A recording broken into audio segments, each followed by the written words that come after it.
Welcome back to Hey Eintracht Frankfurt, the Bundesliga podcast covering everything there is to know in the English language about Eintracht Frankfurt, the greatest club in Germany, the greatest club in Europe, the greatest club in the world for that matter, but we are a bit biased here. I am your host today, John, in Delaware. Apologize that we couldn't get an episode out last week, had some scheduling conflicts, but very excited today to welcome back Garret from his brief hiatus from the pod. So, how you doing, man? John, it's great to be back. It's crazy. It's been I think what 4 months since I've done a pod episode. Yeah, Um Life is wild, just to say the least. The ups, it's like a football season. You have your ups, your downs, your roller coasters, your swings, and we got to take note of all these things. We got to take note of being here to record this. We got to take note that for right now, the Jacksonville Jaguars have more wins than the Detroit Lions. yes, yes. Um, and Eintracht Frankfurt on the field, whether it's the Männer or the Frauen, are making people smile. So let's talk about it and hope it continues. Hell yes. Yeah, so Eintracht Frankfurt on the Monitor side, 2 games, well, 3 games, 3 victories, league games, 2 victories.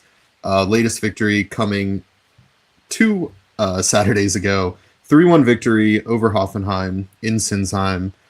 We had 10,000 traveling fans there. It was almost a home game for us at that point.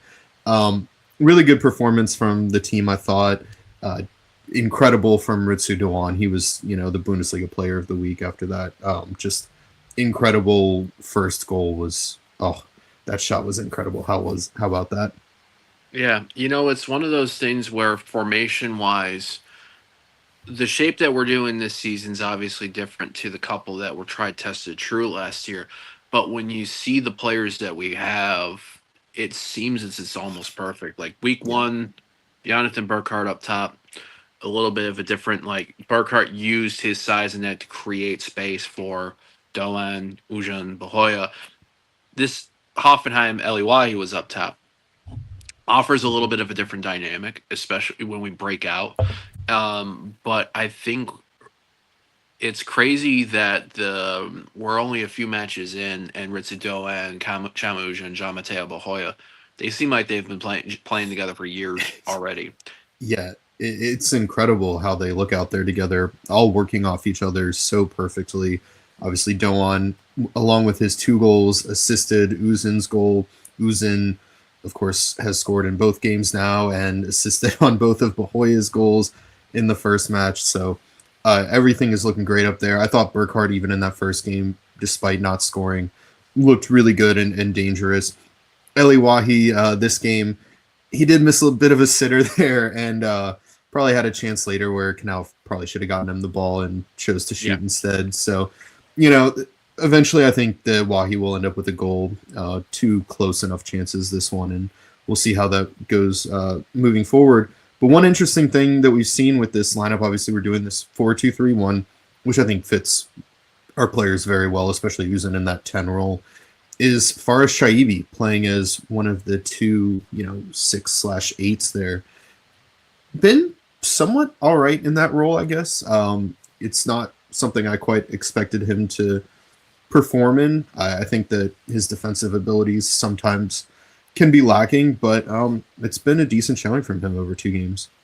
Yeah, and I think when we've done Shkiri and Larson before, sometimes we've lost a little bit in Central because we're so workmanlike, and your 2 guys are going back and forth so much. You need sometimes that Central start creativity, especially to keep your defense from being exposed. Now with Tuta being obviously out, so you had in this case, whether it's Collins and Roman Koch and Taya as well, it's Mm-hmm. you have to have that connection somewhat to be able to flow. And I think I like what I'm seeing so far. Granted, two out of 34. Um, and I'm really curious to see if you're going to see like more. Sometimes Chaibi will be the deep guy next to Larson if Chaibi Larson's the pairing, or is it going to be like Larson sometimes the one back and Chaibi gets to be that more of an 8 to hybrid type thing. Hmm. But I think it's, there's some good signs for there. I really like that we're still the defense, the backline players that can be aggressive in attack are still Hmm. being aggressive in attack. I mean, Rasmus Christensen on the flank, Mandy Collins who can play the flank or central, Robin Koch, but even Arthur Teat. Like Arthur Teat's Yeah. almost just as responsible for that second goal as Bahoya and Doan and even Eli Wahi, because Eli Wahi, the ability to avoid touching that ball, Yeah. because if he did, he's offsides. Hmm. That goal doesn't count. And I think that moment is there's a little bit of different ways, I think, now. Whereas before it was punt it over the top, whether you have Marmoush or Ekatike, and, they can outrun you. Now it's okay, they can beat you in counter and transition. They can beat you in one-on-one in the dribble. They can beat you in close space. And they can make you by beating the ball. That's fun, and that could potentially be a nightmare for opposing coaching to figure it out, and may it continue. Yeah, and even if the players that start the game aren't performing how they need to up top, we have a lot of depth up there. Obviously, Ansgar Knauf hasn't been a starter for the first two games, and we know what he can do.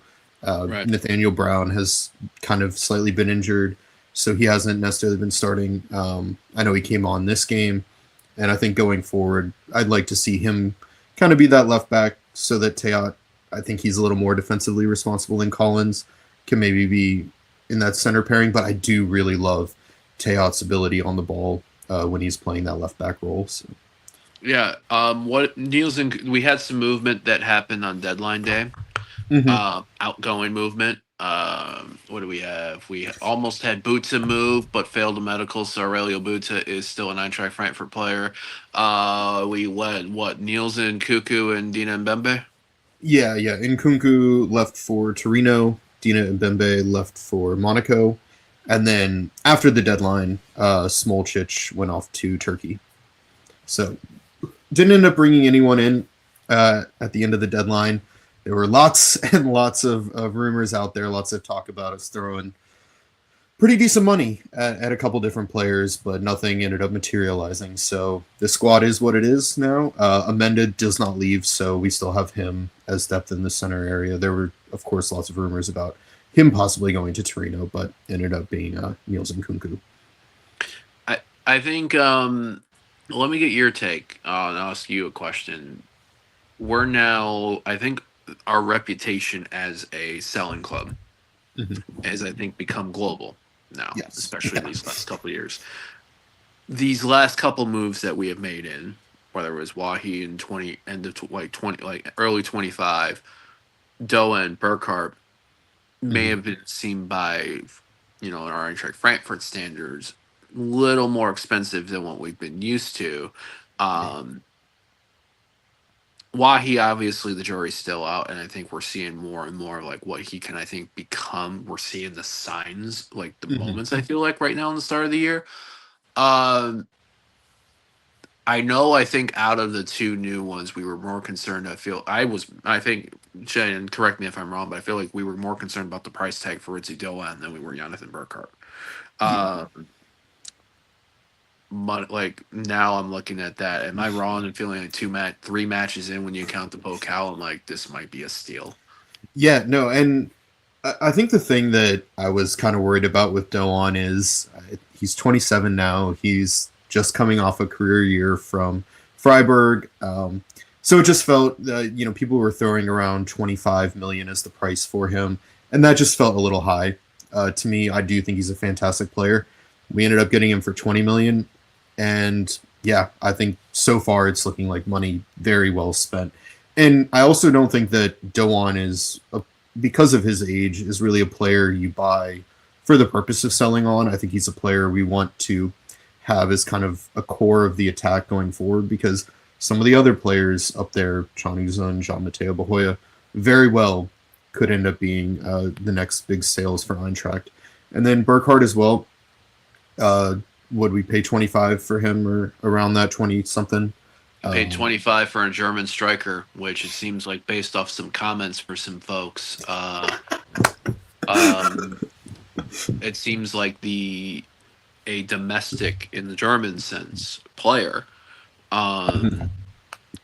may be a little bit more gold like currency than perhaps folks might say here or there. Just based off, was it Mainz's sporting director that said that? Yes. Mainz's sporting director accused us of not buying enough German talent, despite us taking their best German talent this summer.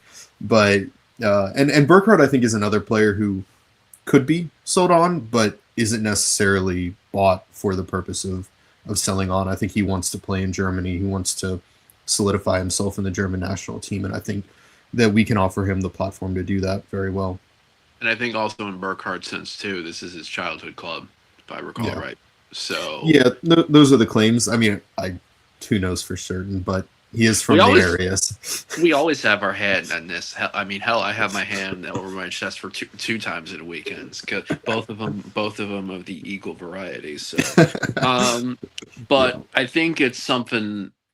It's good to note. I think when we talk about these two, because I really feel like this transfer window has shown the impact of. I think take note of Eintracht Frankfurt as a footballing, not maybe as far as the trophy thing, but as far as the footballing institution. When you look at what they've done, what this the team done so far, a few matches into this season. When you look at the amount of money that the club is getting in from moves, and now when there's like, oh, he's an Eintracht Frankfurt player, he's like Omar Marbush, Hugo Ekitike now, who's off to a blazing start at Liverpool. For my English Eagles and Crystal Palace, and how often I hear them talk about Oliver Glasner being a Europa League winner, and I see a lot of that in that Palace side. I see so much of what we saw in Glasner's time managing Eintracht with Palace on there too. There's something about that. I think you see this identity, I think, now, and on the Männer side, and I think that's cool. And it's something to just, I think it's like, take note of it. It's not just the Bayern and Dortmund way anymore, or it's now, hey, as our friends at the Donor will sometimes refer to us, Bag Collector FC. We're seeing something here, and I think I'm hoping that I'm not, throwing the wrench into the diva, but I think there's good sign. I feel like there's good, like, this is something that I don't think just going to go away. Yeah, no, I would agree. I think that our transfer strategy over the past few windows has been very good in terms of getting some very solid, experienced players, and Christensen, Teat, he was a Belgian national player coming in, Robin Koch, with Doan Burkhardt, but also maintaining that you still want to have a few young talents there in case you do want to sell another player on, and we've got that in Uza and Bahoya. Larson, I know, is getting a lot of talk around that. So I think it's a really good mix. I think it makes it a very attractive project for players coming in, and I don't see any reason why we can't continue that. Obviously, the one qualifier would be we need to make sure we continue to make Champions League going forward to maintain that level. Yeah, 100%. So I'm curious to see on that. What do we talk next? Let's take a look at the Bundesliga table after Saturday's match, that match day 2. Bayern Munich leads the table with 2 wins from 2 games, plus 7 goal difference. We are right behind them. Same situation with 2 wins from 2 games, plus 5.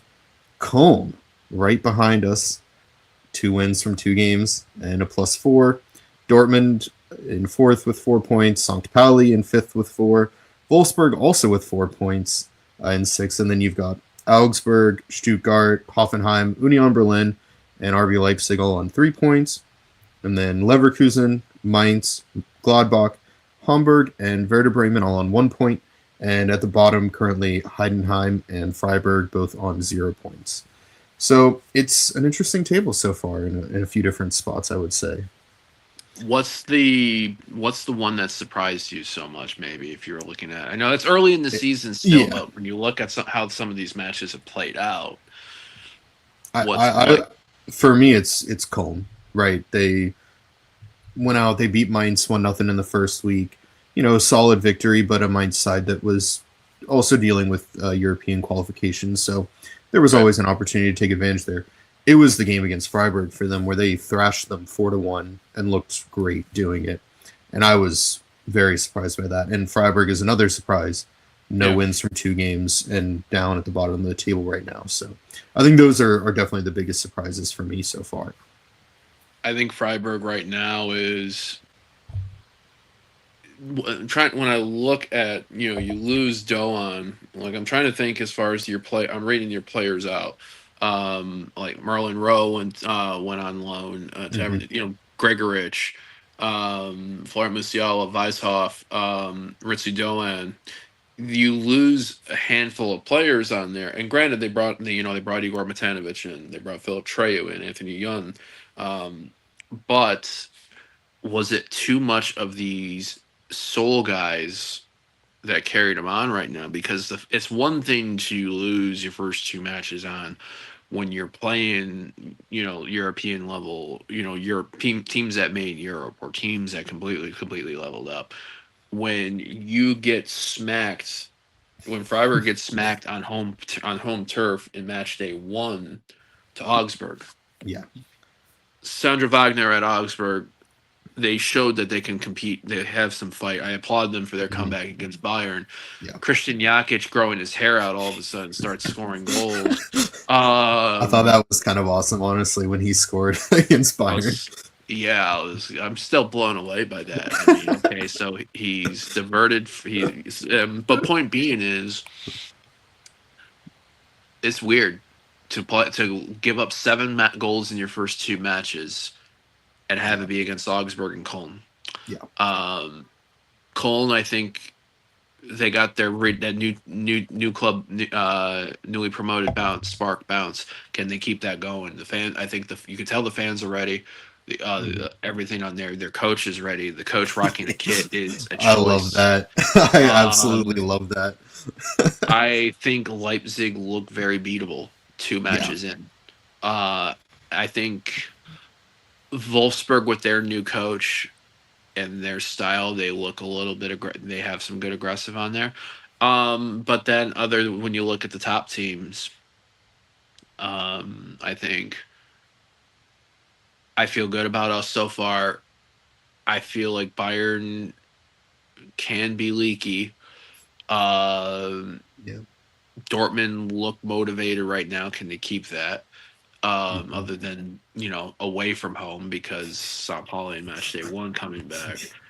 Yeah. And did Bayer Leverkusen, while this panned at the time, shocked and panned at the time, reading the reports coming in, did they dodge themselves a potential? Did they maybe save their? When you read the reports, did they potentially stitched up their season a little bit earlier by realizing like, hey, this might not work. We kind of fucked up. I think it's for them. It's the right move to get rid of Ten Hag. Clearly, something wasn't working there. He was not getting along with the board. Apparently, didn't have the greatest relationship with some of the players and all that. I'm surprised it happened after only 2 league matches, but when you give up a draw from a winning position against 10 men, Werder Bremen, that's pretty tough. So I think lose to Hoffenheim at home from a winning position at match day 1. Yeah. Now reports are that his job was already gone by the time they even kicked off against Werder Bremen. So, I'm a little surprised it happened this early. I'm not surprised that it happened early in the season. The vibes just weren't there for them, and that was somewhat bound to happen after the summer that they had, losing a ton of players. But they also did a decent job replacing them. But I know we're going to get into a bit more Leverkusen talk later. So let's switch things up to somehow a fun topic after the summer and half season that we just experienced on the Frauen side. Start off the season on Friday with a 5-0 victory over SGS Essen. Just a completely dominant performance from the Frauen there. Nicole Anyomi getting the first goal of the season. Geraldine Reuteler, 2 goals and an assist. Amanda Illistedt with a goal on her debut. And Chiba drawing and scoring a penalty. Just wonderful stuff. Really the only complaint you could have from that game is that it wasn't 6 or 7-0. It was a pretty flawless game from us, I would say, overall. I think also, too, when you looked at the matches we've played against SGS Essen in the last couple of years, regardless of table position, SGS Essen had been a difficult out for us. Mm-hmm. We've either had to come back, we've either lost to them in shocking fashion on the road, I think the start of a year or in like first couple matches of a year, or you have to really grind, come from behind to win by 1 goal. Whereas this time we were on the front foot from the beginning.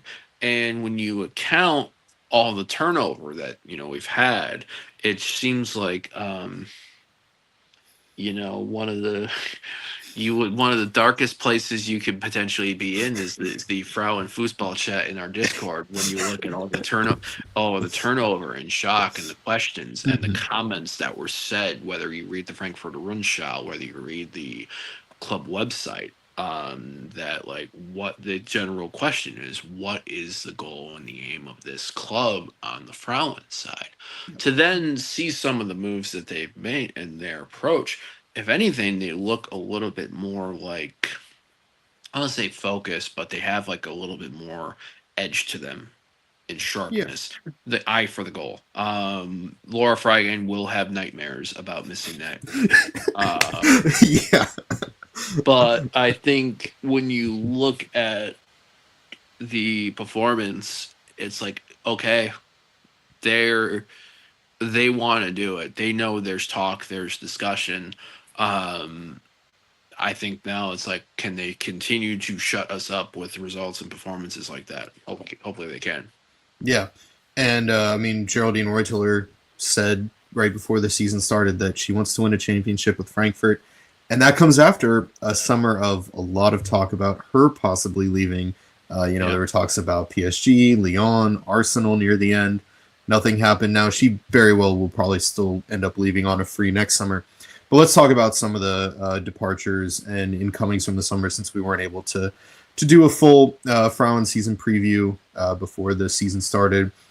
Obviously, we lost a lot of starters from last season. Stino Johannes in goal went to Wolfsburg. Sophia Kleinherde at center back went to Wolfsburg.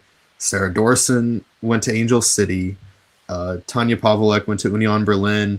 Barbara Dunst went to Bayern. Carlotta Wamser went to Leverkusen. Sophia Nachtigall, who I believe got an assist in Freiburg's first game, went to Freiburg.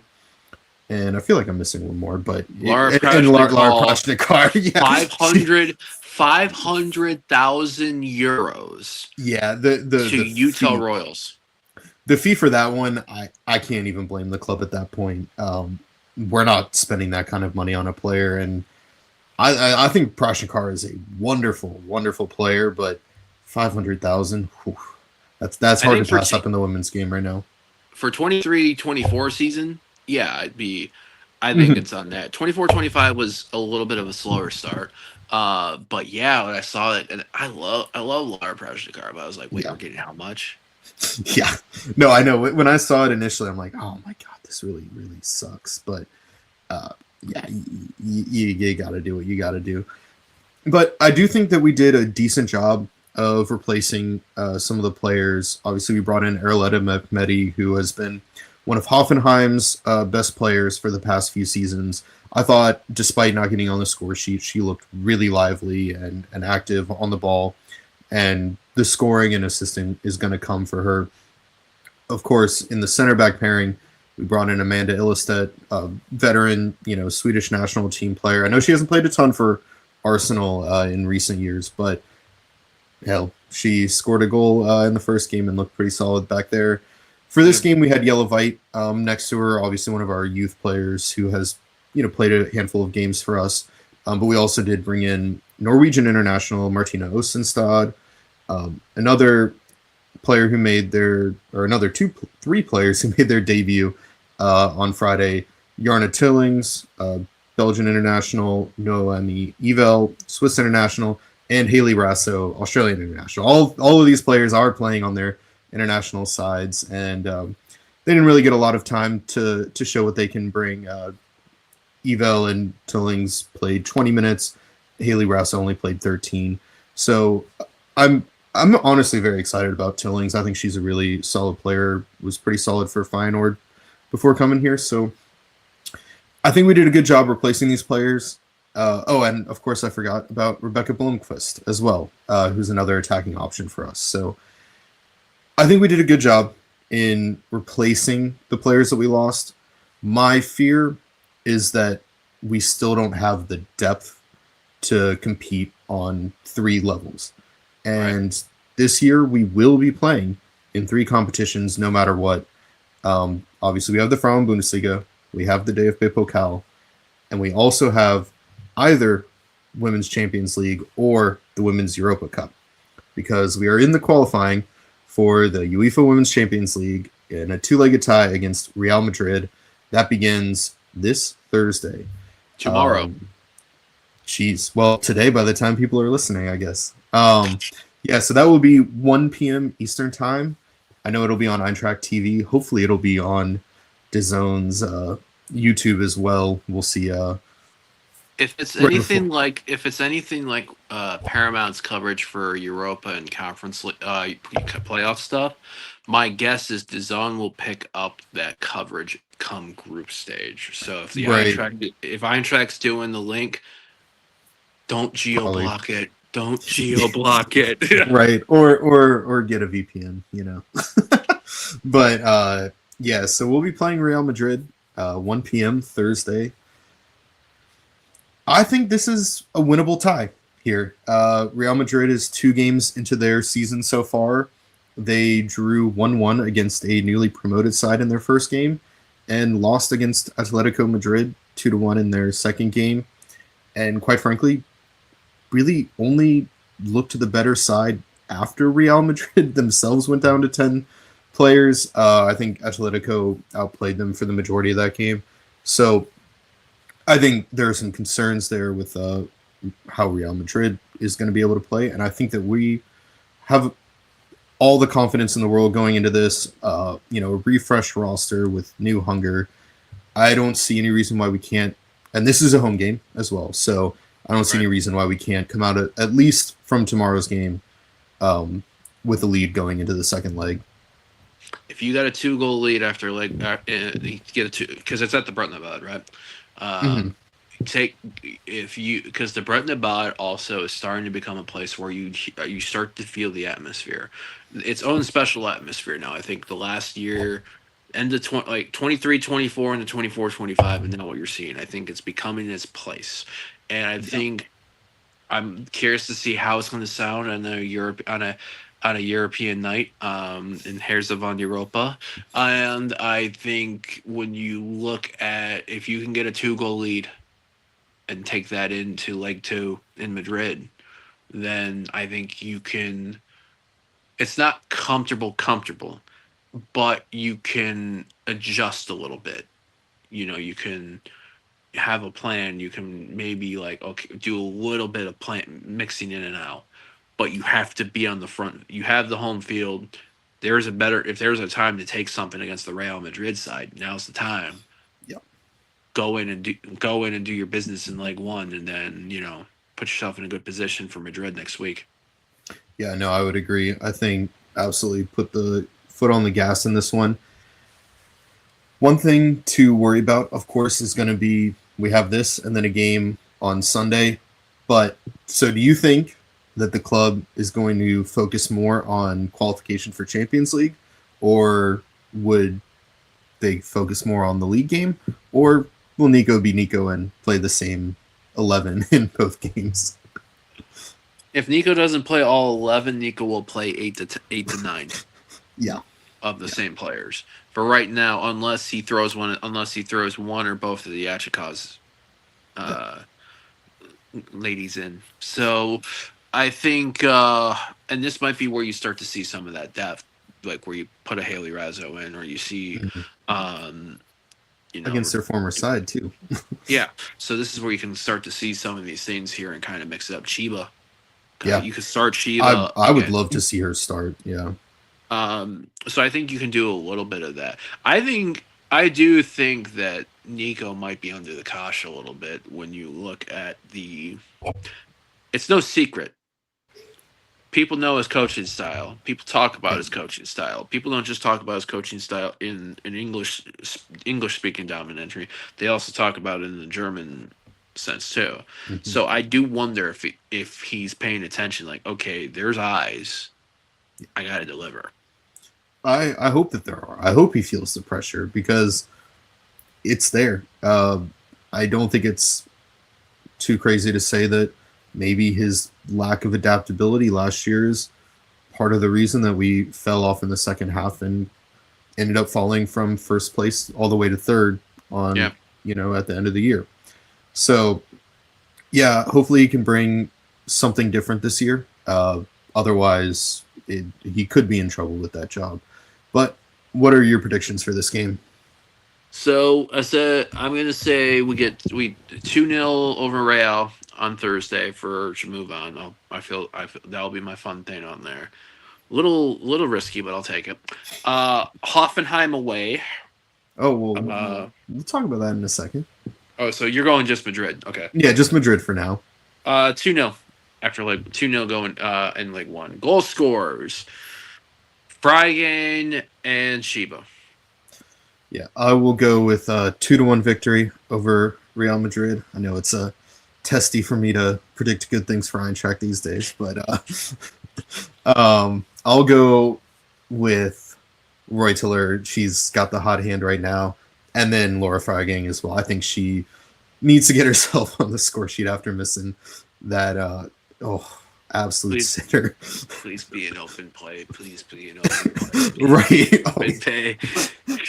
you know what? I wouldn't mind her scoring a penalty either and getting some confidence there as well. But Yeah. but yeah. So then Sunday, that game is at 12:30 Eastern time. We will be playing Hoffenheim back in the Frauen Bundesliga. Um, Hoffenheim coming off of a 4-1 victory over Karl Zeiss Jena.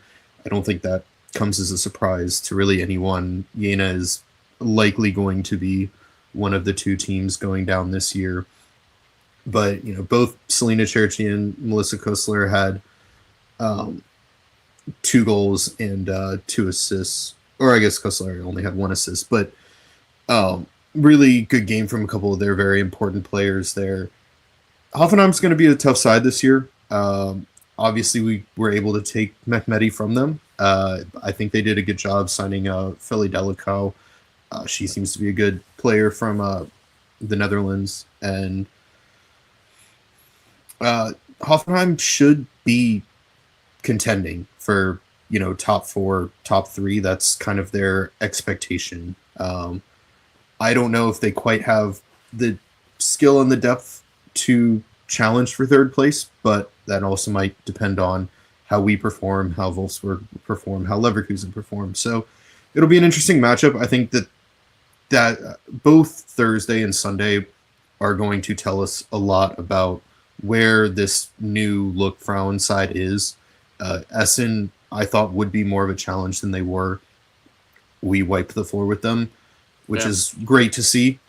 But these two games, I think, are going to be big tests for the team and give us a good indication of, okay, are we still there? Are we ready to take a step, or have we taken a step back? Hoffenheim away. Can we repeat what we did 2 weekends ago for the Männer? Did I think? I say yes. I think it'll be. This is where I'll go. Hoffenheim 1, Eintracht Frankfurt 2. Um, it won't be a. I think we get to see some more like what are they going to do? How do they react in this moments, especially on a Thursday Sunday turnaround? Mm-hmm. Um, I'll go and Yomi and Reutler for the two in this one. Nice. Yeah, I think I'm going to go with a 2-2 draw for this one. I just think that turnaround from Thursday to Sunday is going to be tough. And we haven't seen our defense tested yet because obviously we have a new center back pairing. Lena Altenberg is she was our goalie for the second team last year. Did incredibly well for them, but she's filling in as the starting goaltender right now until Sofia Winkler can come back from her ACL injury. And so I'm not entirely sure what all to expect from her. So I think that they're going to get tested in this game and potentially give up some goals to some pretty good attacking power from Hoffenheim. So I'm going with 2-2 in this one. I think Anyomi gets on the score sheet again. And then I'll go with Mehmeti, get a goal against her former side. Does she celebrate? Probably not. I'm going to say probably not. She was there for a while. I don't think she'll celebrate if she scores against them. Would you? I mean, it's Hoffenheim. Yeah, I mean, if you're gonna do, I mean, if it's, because I think we're almost this weekend last year was Omar Marmoush scoring at Wolfsburg and celebrating. So he did not like Wolfsburg, man. He did not like them at all. I remember when he was at Stuttgart and he scored against them when he was on loan at Stuttgart from Wolfsburg. That whole game, he didn't give a fuck. So yeah, that's where I'm like, yeah, that set the precedent. Like, okay, if Marbush did it here, will Mendy do it there? So we'll see though. And that game will be at Hoffenheim. So that'll be an away game, but again, it's not too far of a trip for us. And of course, we will be at home on Thursday. So not too much travel to deal with this week for the Frauen. But let's take a break now and do our favorite segment, or at least mine and Chris's. Hashtag, what are we drinking? Right now, I've got me an Elysian Great Pumpkin Imperial Pumpkin Ale. It's been in the mid 60s to mid 70s here in Virginia recently, and it's perfect fall weather. So gotta bust out the pumpkin. Always absolutely love me some pumpkin ales. So yeah, and this one is quite high in the percentage as well, I believe. Yeah, I'll find it later. 8.4. This is my first one. Don't worry. Nice. I am doing I got a glass of water here right now. I might have me a cup of tea later on. Been on a little bit of going. I let's see. I think the last time I said, when's the last time I had a beer? I think I had beer on the 4th of July, and maybe some wine in at church in July. Other than that, but then other than that, I'm on a good taking with some things that have come on recently. Like, okay, stay focused on there. But I've definitely found and enjoy. There's something about been enjoying the nice pop again here and there. Mm-hmm. I'll probably, if I'm regular, I may one of these days, because did I have milk, a glass of milk when I recorded last year? There was one time you did, yes. So it's just expect anything on there, but the eating has been great. Oh yes. I will say this though. So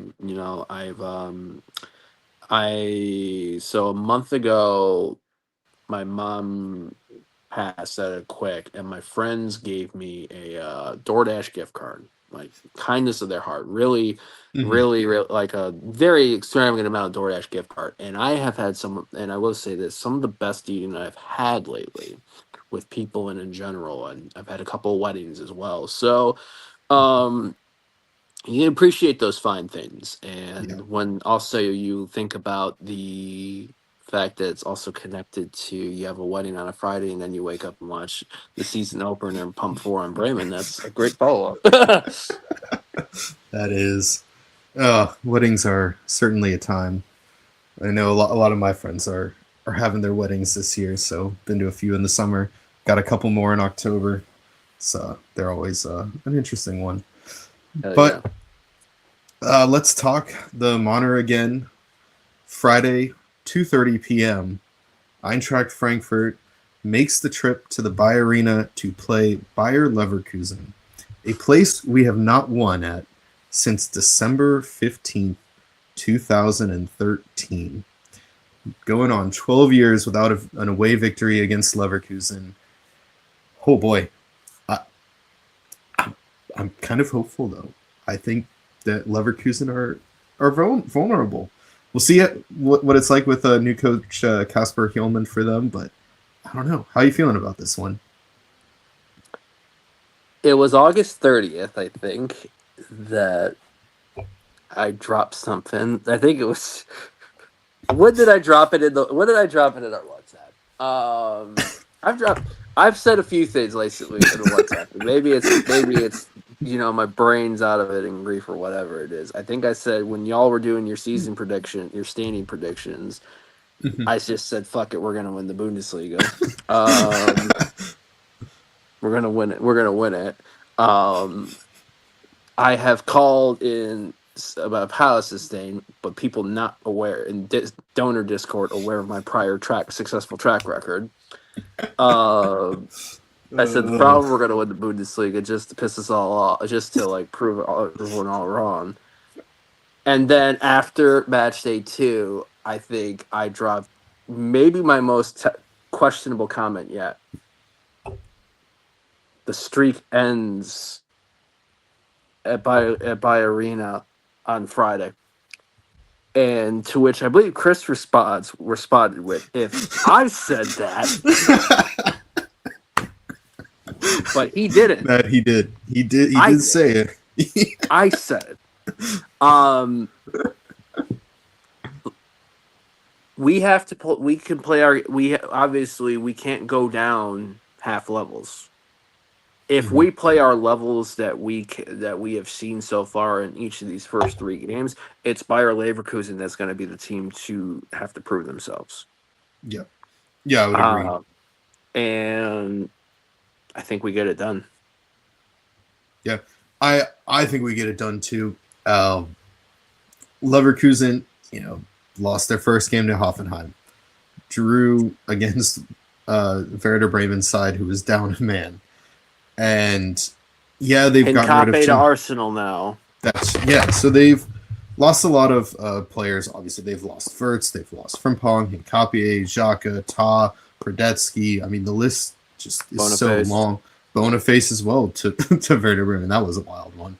But I think they brought in a lot of good players as well. I think Malik Tillman is nice. I think their deadline day signing, Elias Ben Seguir from Monaco, is a fantastic talent. Mark Flecken in goal might honestly be better than Hradetsky at this point. So, and Jarell Kwanzaa has looked decent enough in the first 2 games at center back for them. So they're still a dangerous side. They've got a lot of young talent still. It's Leverkusen. They tend to do that. But whether they're going to be ready playing together under a new coach after less than a week here will be interesting to see. And I think that with how we've played the first 3 games of the season, there's no reason why we shouldn't go out and get a win. And of course, that's probably going to come back to bite us, but we'll see. Give me your prediction on this one. Bayer Leverkusen 1, Eintracht Frankfurt 2, because I don't want to be too risky.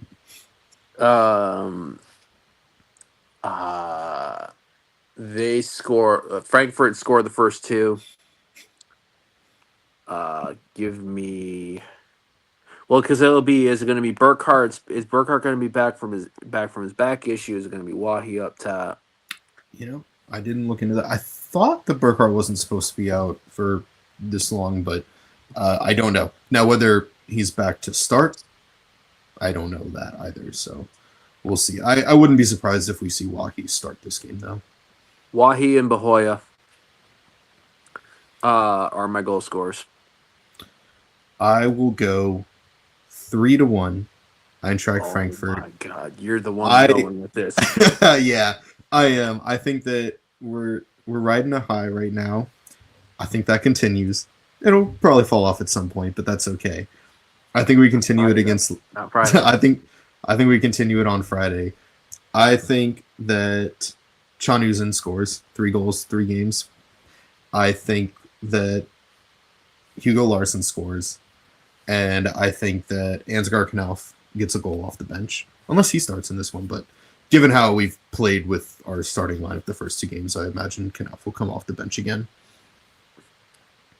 So, if we are right, folks, you know where to reach us. If we are wrong, you know where to reach us, folks. Yes. Do you know them off the top of your head? Because I gotta look it up. Yeah. Fuck. Let me get my rhythm back here. You can find us on Twitter at Twitter hefpod, Instagram Hey Eintracht Frankfurt, Blue Sky hefpod.bsky.social. Send an email to heyeintrachtfrankfurt@gmail.com. And then also you can find us on YouTube at hefpod. I believe is that. I think that one is Or is Hey HF Eintracht Pod. Frankfurt? Yeah, that's HF Pod. I've been loving the amount of subscribers in lately. Yeah, In my thing on there. it's been So great. to be able to such whether especially to see stuff on live here, we're even old fashioned ish. We're on Facebook too. Did not get a recap the Adler out for the Frauen. Apologies to folks on that. Next recap the Adler will probably be either Friday evening after the Männer, or I might just wait until there's Frauen on Thursday too. Damn it, there's so much. Sunday. Well, yeah, I can do a 3 game recap. Yeah, tree cap the Adler. Do it. Yeah, Why I'm back, not? folks. Hell yeah. Where can people find you specifically, Garrett? You can find me Twitter, Instagram, Discord at GMComads. Blue Sky is gmcomads.bsky.social. Eintracht Frankfurt Detroit is still Twitter only for right now. Give me a break, folks. I was on a break. Detroit SGA might do a Blue Sky one. Chris might have some more details on there. So Michigan folks, stay tuned. There might be some cool things coming up. He'll know more than I would though. Hell yeah. You can find me on Blue Sky at johnben.bsky.social or on Instagram at johnben33. Garrett, have we missed anything or any other comments you wanna say? I was just going to say right now, much like this great success that we have been experiencing, Männer and Frauen on the field, and I know the fun times that folks had in the U.S. during the preseason stuff, all I'm going to say is related to my fun things in life is cherish these moments, take them all in, savor them one day at a time, and as it all comes, just make the most of it, and may they continue. Well said. Well said. I think that's about it for tonight. We'll see y'all next week. Cheers. Frankfurt, la la la la la.